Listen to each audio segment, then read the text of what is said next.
Hello friends, once again come back to the Samsung K. The motto is I come to win, presented by DP Kokate. In this video we are going to learn about 1.4 Be Smart. Earlier videos we are going through 1.1, 1.2, 1.3, and this is the Be Smart. Now let's see what is giving here in this lesson. Be Smart. In this video we are going thoroughly, that is passage by passage, and here I explain the passage with the difficult meanings, with the difficult words in Marathi meanings, and their questions depend on the passage. Let's start the first passage, that is champions aren't made up to realistic and time bound. तर मित्र सुरुवात करूया पहिल्या passage पासून. पहिला passage आहे champions aren't made पासून तर रिअलिस्टिक अँड टाइम बाउंड पर्यंत. या पॅसेजमध्ये तुम्हाला कठीण शब्द आहे टू थ्रीव, त्याला मराठीमध्ये भरभराट होणे. ओरिजिनॅलिटी म्हणजे नवनिर्मिती क्षमता.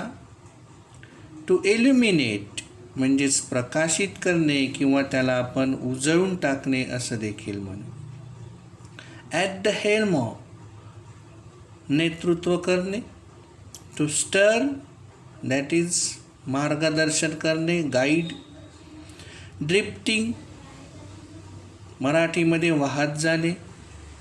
टू रिकमेंड म्हणजे सुचवणे.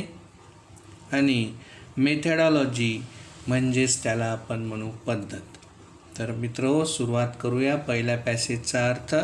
Champions aren't made to realistic and time bound.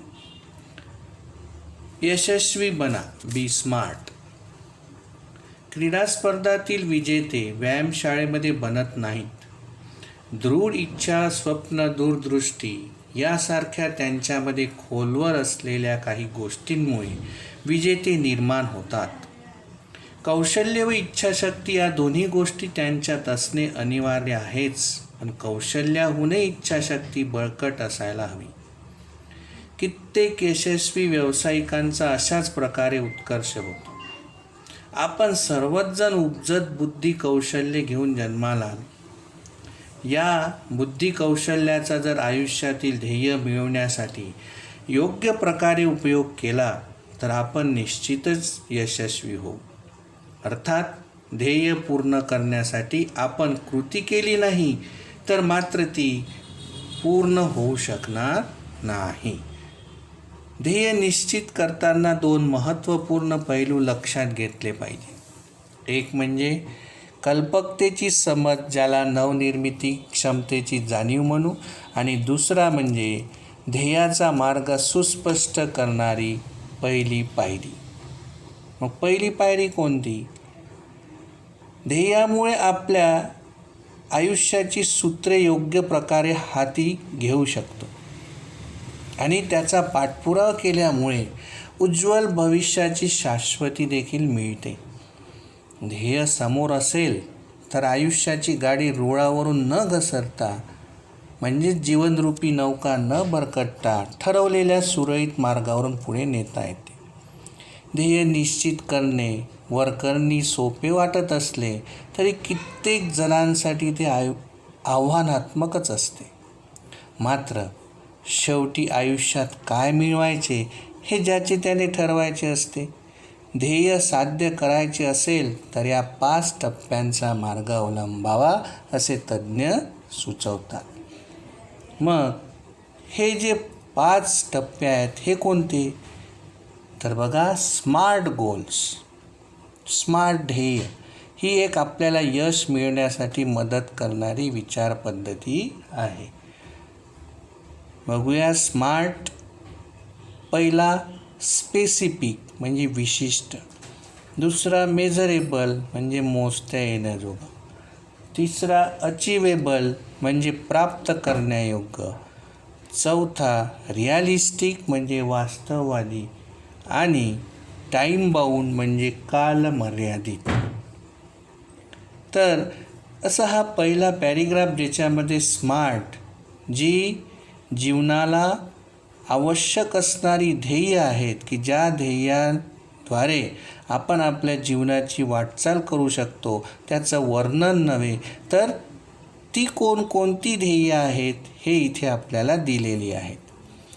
आता बघा, या पहिल्या क्वेश्चन 1 इथे तुम्हाला काही रिकाम्या जागा दिलेल्या आहेत, म्हणजेच इनकम्प्लीट सेंटेन्स आहेत, ते तुम्हाला कंप्लीट करायच्या या पॅसेजच्या आधारावर. जसं इथे बघा, कंप्लीट द फॉलोइंग सेंटेन्स. पहिला आहे स्मार्ट गोल्स आर. तुम्हाला ते वाक्य शोधून हे इनकम्प्लीट असलेलं वाक्य पूर्ण करायचं. दुसरा प्रश्न आहे अतिशय सोपा आहे, जसं underline the gerund, present participles आणि इन्फिनिटिव्ह. म्हणजे वाक्यामध्ये येणारे जे काही जिरंड आहेत, प्रेझेंट पार्टिसिपल्स आहेत किंवा इन्फिनिटिव्ज आहेत ते तुम्हाला शोधायचं. जसं इथे जिरंड म्हणजे काय, तर जो व्हर्ब आहे त्याला ING लागून त्याचा उपयोग नाऊनसारखा ज्या वाक्यात केला जातो तो म्हणजे जिरंड. प्रेझेंट पार्टिसिपल म्हणजे काय, की जसं एखाद्या शब्दाला ING लागला म्हणजे व्हर्बला आणि ते प्रेझेंट टेन्सचं थोडक्यात आपण म्हणू कंटिन्युएशन किंवा ज्याला चालू वर्तमान काळातील स्थिती दाखवत असेल तर प्रेझेंट पार्टिसिपल. आणि इन्फिनिटिव्ह म्हणजे काय, तर ज्या व्हर्बच्या समोर टू लागलेला आहे असे व्हर्ब म्हणजेच इन्फिनिटिव्ह. तुम्हाला तिथे मी प्रत्यक्ष अलग अलग करून दिलेले आहेत, हे आपण बघू शकता. नेक्स्ट आहे दुसरा पॅसेज, स्मार्ट गोल्स हॅव पासून टू अडेअर टू दॅट पिक्चर्स. तर बघूया याचा अर्थ. स्मार्ट ध्येयाची एक मार्गदर्शक सूची असते ती अशी. आता स्टेप बाय स्टेप हे जे स्मार्ट ध्येय सांगितलेल्या 5 ध्येयाचं वर्णन वेगवेगळं करून इथे सांगितलेलं आहे. बघूया आपण. पहिला आहे स्पेसिफिक. स्पेसिफिक म्हणजे काय, सुधारणा करण्याची आवश्यकता असणाऱ्या एखाद्या विशिष्ट क्षेत्राचा यात शोध घेतला जातो. क्षेत्र जितके अधिक नेमके तितक्या उत्तम प्रकारे व्यक्तीचे ध्येय साध्य होऊ शकते. यामुळे मापदंड ठरवणे आणि त्यानुसार ध्येयाकडे वाटचाल करणे सोपे जाते. उदाहरणार्थ, एखादे घर बांधताना किती क्षमतेचे घर हवे आहे आणि किती कालावधी लागेल याबद्दल माहिती असणे गरजेचे. याला म्हणतात स्पेसिफिक. दुसरा मेजरेबल, ज्याला आपण मोजता येण्याजोगा म्हटलं आहे. ध्येयाचे परिमाण निश्चित केले तर प्रगतीचे मापन करण्याचे विशिष्ट मार्ग आखता येतात. त्यामुळे ध्येयपूर्तीच्या संपूर्ण कालावधीतील कामगिरीचे मानक ठरवता येते. तसेच सुधारणेच्या संधीही शोधणे सोपे होते. जसं उदाहरण, फुटबॉल खेळताना खेळाडूची भूमिका व त्याचे स्थान निश्चित केलेले असणे आवश्यक असते. तिसरा जो काही ध्येय आहे ते म्हणजे अचिवेबल. त्याला आपण साध्य करण्यायोग्य किंवा प्राप्त करण्यायोग्य म्हणू. ठराविक कालावधीत पूर्ण करता येतील असे ध्येय ठरवावीत. अशी विस्तृत ध्येय पूर्ण करण्याची पहिली पायरी किंवा मैलाचा दगड बनण्याचे काम करतात, ज्यातून कित्येकदा भविष्यातील कारकीर्द ठरू शकते. कदाचित आपण राष्ट्रपती किंवा प्रधानमंत्री बनू शकणार नाही, परंतु एखादा मोठा सामाजिक कार्यकर्ता बनून प्रभावी कार्य करण्याचे स्वप्न नक्कीच पाहू शकतो. चौथा जो ध्येय सांगितलेला आहे आपल्या स्मार्टमधला, तो म्हणजे रिअलिस्टिक, ज्याला आपण वास्तववादी म्हणू. स्वतःला अवगत असलेल्या कौशल्यानुसार व क्षमतेप्रमाणे ध्येय निश्चित करणे महत्त्वाचे असते. सगळ्यात महत्त्वाचं, कोणत्याही गोष्टीत प्रावीण्य मिळवण्यासाठी वेळ द्यावा लागतो. त्यामुळे कमी कालावधीत एखाद्या विषयात पारंगत होण्याची अपेक्षा ठेवणे हा वास्तव आहे. वास्तववादी दृष्टिकोन असेल तर ध्येय साध्य करणे सहज शक्य होते. बचावात्मक असणारे आणि धडाडी नसलेले ध्येय बहुधा वास्तववादी नसतात. आपल्या डोक्यात ध्येयाचे चित्र स्पष्ट असायला हवे, म्हणजे त्याला म्हणतात वास्तववादी, आणि ते पूर्ण करण्याची क्षमताही असली पाहिजे. तर अशा प्रकारे या दुसऱ्या पॅसेजमध्ये तुम्हाला स्मार्टची उकल केलेली आहे. म्हणजे स्मार्टची उकल म्हणजे प्रत्येक ध्येयाचं विस्तृत असं वर्णन तिथे दिलेला आहे, त्याचा अर्थ दिलेला आहे. आता यामध्ये कठीण शब्द काय आहेत, तर जसं रुब्रिक म्हणजे मार्गदर्शक सूची,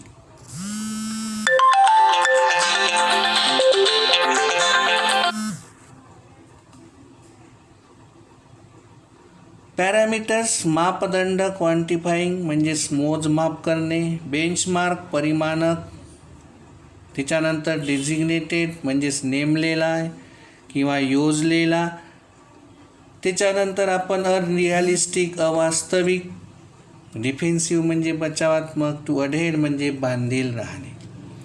या पॅसेजवर मी प्रश्न दिलेला आहे, तो आहे how does quantifying goal help us. इथे उत्तर दिलेले आहेत. उत्तर तुम्ही वाचून समजून व्यवस्थित आपल्या वहीमध्ये लिहून गेले.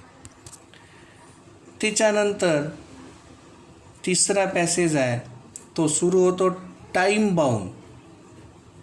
या टाईम बाउंडपासून तर शेवटच्या होल्डस विदाऊट अ क्रॅकपर्यंत. त्याचा अर्थ बघूया. आपल्या स्मार्टमधला शेवटचा टी राहिलेला होता मागच्या पॅसेजमध्ये, तो पॅसेज. आता या टीचा अर्थ काय, तर टीचा अर्थ आहे टाईम बाउंड म्हणजेच कालमर्यादित. प्रत्येक ध्येयासाठी वेळेचे मापदंड निश्चित करावे, ज्यामुळे ज्यावर अधिक लक्ष केंद्रित करण्यास आणि जबाबदारीची जाणीव ठेवण्यास मदत होईल. वजन कमी करायचे असल्यास काय करायला हवे हे आपल्याला माहीत असते, पण वेळेच्या चौकटीत राहून सातत्यपूर्ण कृती केली नाही तर अपेक्षित परिणाम मिळवणे शक्य होत नाही. मग तो नियमित व्यायाम असो, आहार असो की तणावविरहित विचार. मनाची द्विधा अवस्था न होऊ देता, मनामध्ये शंका किंवा उदासीनता न बाळगता, ठरवलेल्या मुदतीत काटेकोरपणे या सर्वांचे गोष्टींचे पालन केले पाहिजे. सर्वच ध्येय, दृष्टी, इच्छा, उद्देश आणि स्वप्ने ही मौल्यवान असतात. त्यांच्यामुळे आपली कल्पनाशक्ती जागृत होते आणि नेमके कुठे पोहोचायचे आहे ते ठरवण्यासाठी प्रोत्साहन मिळते. तिथे पोहोचण्यासाठी मात्र आपल्याला आपल्या मनातील प्रतिमा व्यावहारिक पातळीवर कृतीत उतरवल्या पाहिजेत आणि त्यानुसार धोरणे आखता आली पाहिजे. आपण वापरलेल्या ऊर्जेची गुणवत्ता आणि प्रमाण याचा निष्पत्तीवर परिणाम होत असतो. निष्पत्ती म्हणजे आपलं, ज्याला आपण म्हणू शेवटचं फलित. आयुष्य हे एखाद्या रणशिंगाप्रमाणे तुतारीसारखं असते. आपण त्याला काही दिले तर त्यातून आपल्याला काहीच मिळणार नाही. यश म्हणजे अंधारातून केलेली वाटचाल. बघा, यशाची व्याख्या काय? यश म्हणजे अंधारातून केलेली वाटचाल. योग्य पाऊलवाट शोधणे, आवश्यक ती कौशल्य आत्मसात करणे आणि वाटचाल पुढे चालू ठेवणे, या सर्व गोष्टी आपण येणाऱ्या समस्यांना कसे सामोरे जातो, त्या कसे हाताळतो यावर अवलंबून असतात. आपण जिथे आहोत तिथून जिथे जाण्याची इच्छा आहे तिथे पोहोचण्याचा सर्वात उत्तम मार्ग म्हणजे पुढील प्रत्येक पाऊल योग्य दिशेला टाकता येणे. आपण उचललेले प्रत्येक पुढचे पाऊल आपल्याला न डगमगता भक्कम आधार देणारे असायला हवे. तर मित्रहो, यामध्ये कठीण शब्द आहेत. अकाउंटेबिलिटी म्हणजे जबाबदारी, कन्सिस्टंट म्हणजे अविरतपणे किंवा सातत्यपूर्ण, डाऊन टू अर्थ ही फ्रेज आहेत. डाऊन टू अर्थ म्हणजे ज्याला म्हणू आपण व्यावहारिक किंवा जो खरा आहे, वास्तविक आहे. टू एक्झिक्यूट म्हणजेच कृतीत उतरवणे, अंमलात आणणे असेही म्हणू. आणि टू टॅकल म्हणजेच हाताळणे. या पॅसेजवर आधारित प्रश्न आहे. Complete the sentences with the help of the information in the passage. त्याच्यानंतर क्वेश्चन दुसरा आहे. इथे तुम्हाला नाऊन लिहायचे आहे. आता या ठिकाणी नाऊन लिहिताना एक वेगळ्या गतीने किंवा वेगळ्या गतीने म्हणण्यापेक्षा वेगळ्या पद्धतीने या ठिकाणी तुम्हाला अभ्यास करा. Write from the passage noun form of the following. म्हणजेच इथे डायरेक्ट नाऊन कुठून लिहायचे तर पॅसेजमधून शोधायचे. जसं अकाउंटेबल, मग काय होईल अकाउंटेबिलिटी. रिअलिस्टिक. तर या पद्धतीने तुम्हाला ते बाकीचे शोधायचे. तसंच इंग्लिश वर्कशॉपमध्ये तुम्हाला इंग्लिश वर्कशॉपमधले जे प्रश्न दिले आहे. पहिला प्रश्न आहे pick out examples from the text that support each of the following facts. इथे तुम्हाला काही फॅक्ट्स दिलेले आहेत. जसं पहिला गोल शुड बी अचिवेबल हा फॅक्ट्स आहे. तर तुम्हाला त्याचं पुरावा ज्याला म्हणू अशी ओळ किंवा एक्झाम्पल तुम्हाला शोधायचं आहे. मी इथे प्रत्येक फॅक्टचं तुम्हाला एक एक उदाहरण शोधून दिलेलं आहे. यानंतर आहेत complete the following web with the words associated with the passage and given title. तुम्हाला एक टायटल दिलेलं आहे. जसं कंपोनंट ऑफ सक्सेस. तर काय आहेत कंपोनंट म्हणजे काय घटक, यशस्वी होण्याचे घटक काय आहे तर तुम्हाला तिथे वेब डायग्राममध्ये दिलेले आहे. त्यानंतर आहेत classify the words in their respective columns. तुम्हाला काही शब्द दिले आहेत. त्या प्रत्येक शब्दाला म्हणजेच प्रत्येक शब्दाची जात ज्याला म्हणू आपण, प्रत्येक शब्दाचा वेगवेगळ्या कॉलममध्ये तुम्हाला समावेश करायचा आहे. मग कोणकोणते कॉलम आहेत? Noun, adjective, adverb, verb. म्हणजे ह्या शब्दाच्या या प्रत्येक वेगवेगळ्या कॉलममध्ये तुम्हाला ह्या गोष्टी लिहायच्या. तर अशा पद्धतीने ह्या सगळ्या गोष्टी या पाठाच्या संदर्भात तुम्हाला करायच्या आहेत. तर मित्रहो, इथे आपण थांबू. धन्यवाद. Thank you for watching this channel.